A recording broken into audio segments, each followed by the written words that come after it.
कर लेते हैं एटा जिले की, जहां पर विधानसभा की 4 सीटें हैं और जानते हैं कि आखिर एटा जिले के जो 3 वरिष्ठ पत्रकार हैं उनका विश्लेषण क्या कहता है। तो सबसे पहले बात करते हैं विजय मिश्रा जी की। उनका एग्जिट पोल आपके सामने है। 4 सीटों में 2 भाजपा को दे रहे हैं, 2 सपा को दे रहे हैं। एटा की 4 विधानसभा में 2 भाजपा को मुझे मिलती दिख रही है। जो लोगों से मेरी बात हुई और 2 सीटों पर सपा मजबूत दिख रही है। एटा सदर में बीजेपी के जो वोट हुआ है बीजेपी के पक्ष में वो मजबूत माना जा रहा है, अच्छा माना जा रहा है। और जो 2 सीटें बीजेपी यहाँ पर मजबूत दिख रही है उसका कारण जो बसपा के प्रत्याशी हैं वो मुझे लग रहे हैं।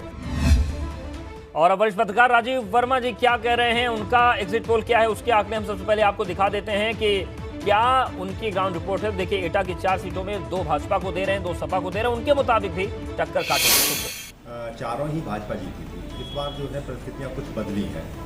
भाजपा को इस बार कहीं ना कहीं घाटा दिख रहा है। जो कुछ विरोधी लहर है, एक तरह से कहनी चाहिए, कुछ उसका खामियाजा उठाना पड़ रहा है। और ऐसा लगता है कहीं एटा सदर सीट पर भी मुकाबला करा रहा है, लेकिन यहाँ भारी पड़ रही है भाजपा, जबकि जलेसर में काफ़ी अंदर भीतर काफ़ी हुआ है पार्टी। और एटा में वरिष्ठ पत्रकार अनिल गुप्ता जी का क्या आकलन है, उनका एग्जिट पोल क्या है, वो भी आपको दिखा देते हैं। और सबसे पहले रुक करते हैं आंकड़ों का कि वरिष्ठ पत्रकार अनिल गुप्ता का आंकड़ा क्या है। तो देखिए, एटा की 4 सीटों पर वो 3 सीट भाजपा को दे रहे हैं, सपा को 1 दे रहे हैं, मतलब भाजपा की तरफ झुकाव है आंकड़ों।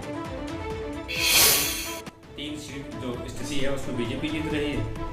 एक पे थोड़ा कंट्रास्ट है, उसमें कुछ भी नहीं कह सकते। जलेसर सीट पे सपा भी जीत सकती है, भाजपा भी जीत सकती है। और महाराजा सीट पे मुझे लगता है बीजेपी की स्थिति स्ट्रांग रही है। एटा सीट पे भी बीजेपी स्ट्रांग रही है। उसके पीछे रीजन ये रहा है कि जो बसपा के प्रत्याशी रहे हैं अजय यादव, उन्होंने सकीट और बलावन क्षेत्र में जिस तरह से यादवों को वोटों में डिवीजन किया, उससे यहाँ स्थिति बीजेपी की स्ट्रांग हो गई है।